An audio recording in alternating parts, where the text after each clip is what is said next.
आप सभी को विश्व आदिवासी दिवस की ढेर सारी बधाई जोहार। लोग आदिवासी कवाती करें मतलब जो समझे कि शर्म की बात समझे कि मैं आदिवासी नहीं हाँ, लेकिन आदिवासी वो शब्द है इस दुनिया में, इस देश में, इस धरती पर जब फर्स्ट बार कोई इंसान पैदा हुआ तो वो आदिवासी पैदा हुआ, इसलिए हम आदिवासी कहलाए।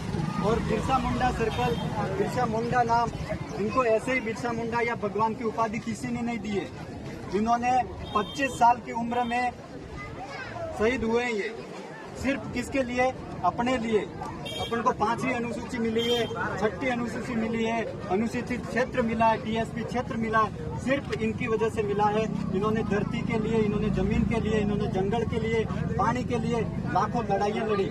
जब अंग्रेजों के पास फुल हथियार थे, मशीनें थी, तोपें थी, उस समय इस बंदे ने सिर्फ तीर कमान से और अपन जैसे भाइयों ने कुछ नहीं था, पहनने के लिए कुछ नहीं था, खाने के लिए कुछ नहीं था, संघर्ष किया, अंग्रेजों को हराया। आज तक इतिहास में कोई भी कौम ऐसी पैदा नहीं हुई जो आदिवासियों को गुलाम कर सके। इसलिए आज जब आजादी से पहले आदिवासियों के पास इस देश में 60-66% जमीन थी, लेकिन आज अपन ऑनलाइन भी देख सकता है, हर कोई बंदा देख सकता है, सिर्फ 5% जमीन आदिवासियों के पास बची है। जो अपनी जमीन है वो किसी दूसरे के खाते नहीं होती है, किसी सरकार की, किसी पार्टी की देन नहीं है, ये इन लोगों की देन है। इसलिए भगवान का दर्जा मिला है। और इतिहास में आज किसी भी किताब में देखे, इतिहास में सिर्फ अपने लिए, आदिवासियों के लिए 2 ही लाइनें मिलती हैं। अपना इतिहास इतना बड़ा था कि कागज कम पड़ जाए, लेकिन लोगों ने नहीं लिखा। क्यों नहीं लिखा? क्योंकि उनको पता था कि ये लोग आगे बढ़ के आगे आने वाले टाइम में, आने वाले भविष्य में हमारी पीढ़ी के कहीं न कहीं आड़े आएंगे, इसलिए ये चीजें नहीं लिखी गई। और आज भी अपने लोगों को अलग अलग पार्टियों में, अलग अलग ग्रुपों में इसलिए बांटा जा रहा है कि ये लोग एकजुट नहीं हो जाए। लेकिन अपन को समझने की जरूरत है, अपने छोरों को समझाने की जरूरत है।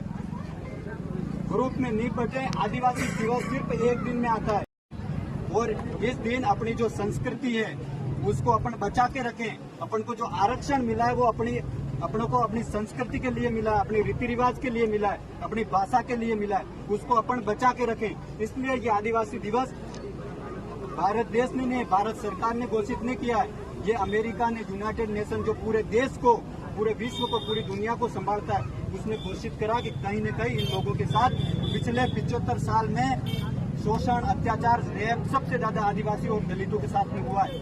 इसलिए ये आदिवासी दिवस इसलिए मनाया जा रहा है कि हम एकजुट होकर हमारी लड़ाई लड़ें, हमारे छोरों को पढ़ाएं, हमारे छोरों को उस जगह तक पहुंचाएं जहां पॉलिसी बनती है। कहाँ पॉलिसी बनती है? देश में लोग डिसाइड करते हैं कि आदिवासियों के लिए ये योजना बननी चाहिए, वहां तक अपने लोग जाके बैठेंगे, तब जाके अपने लिए कोई फायदे की चीज आएगी, नहीं तो नहीं आ सकती। डीजे के पीछे घूमने से, डीजे के पीछे नाचने से, नारे लगाने से, खर्राटी करने से, दारू पीने से देश कभी नहीं सुधरेगा। अपना समाज कोई नहीं सुधारना चाहता। अपन को छोरों को पढ़ाना पड़ेगा, एकजुट होना पड़ेगा, लड़ाई लड़नी पड़ेगी, तभी जाके। आजकल अधिकार मिलते नहीं, अधिकार छीनने पड़ते हैं, लड़ाइयाँ लड़नी पड़ती है। बात एक ही है कि पार्टी आपकी कोई भी हो, आपकी विचारधारा कोई भी हो, आप किसी भी ग्रुप के हो, लेकिन जब समाज की बात आती है, जहाँ अपने हित की बात आती है, अपने अधिकारों की बात आती है, वहाँ हम सबको एक होकर खड़ा रहना पड़ेगा, लड़ना पड़ेगा। जब दूसरे लोग एक साथ होकर उनके समाज के साथ में कहीं पे भी, पूरे देश में कुछ भी होता है। आज मैं एक ही बात बताता हूँ कि जैनों के साथ में केरल में एक मुनि मार देते हैं, एक देश में देश बंद हो जाता है, एक दिन में देश बंद हो जाता है। लेकिन मणिपुर में आज 500 से ज्यादा हत्याएं हो गई हैं, वो सिर्फ आदिवासियों की बहनों के साथ, बेटियों के साथ रेप, अत्याचार रात दिन हो रहे हैं। लेकिन न तो मीडिया में आता है, ना हमारे पास आता है, ना हम बोलते हैं, ना कोई बोलता है। क्यों नहीं बोलते हैं? क्योंकि हमारा सिस्टम में, हमारे सिस्टम में लोग नहीं है। हम सिर्फ नारे लगाते हैं, हम भीड़ में जाते हैं, हम रैली में जाते हैं, हम मीटिंग में जाते हैं, सिर्फ अपन लोगों के लिए वोट और भीड़ है।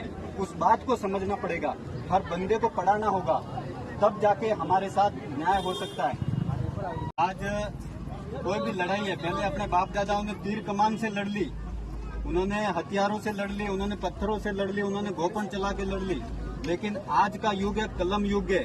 यहाँ कलम चलती है, यहाँ कलम से लड़ाई लड़नी पड़ती है। यहाँ जो अपने संविधान में जो दायरा दिया है, जो कानून दिए हैं, उसके थ्रू अपन लड़ाई लड़े, अपने समाज के साथ में, अपने अधिकारों के साथ में। आज कह रहे हैं कि प्रतापगढ़ में पुलिस की एक सीट नहीं आई, वो न सरकार की गलती है ना यहाँ के सिस्टम की गलती है, गलती अपन लोगों की है।